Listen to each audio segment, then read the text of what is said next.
কাচের গ্লাসের মধ্যে পোলাপান হলুদের গুঁড়া মিশিয়ে কি এক নতুন করে ট্রেন্ড শুরু করেছে জানিয়ে সারা দেশে চলছে তুলকালাম কাণ্ড।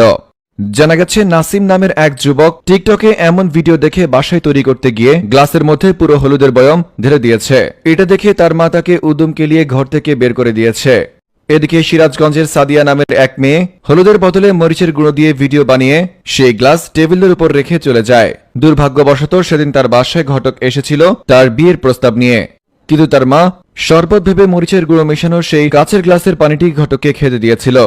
অতঃপর ঘটক মরিচের গুঁড়ো মেশানো সেই শরবত খেয়ে সাথে সাথে সেই ঘটকের পেট খারাপ হয়ে যায়। এক পর্যায়ে ঘটক সাদিয়ার বাসা থেকে বের হওয়ার সময় সাদিয়াকে জোর গলায় বলে যায়, কোন ষাঁড় নাতি তোকে বিয়ে করবে আমি দেখে নেব।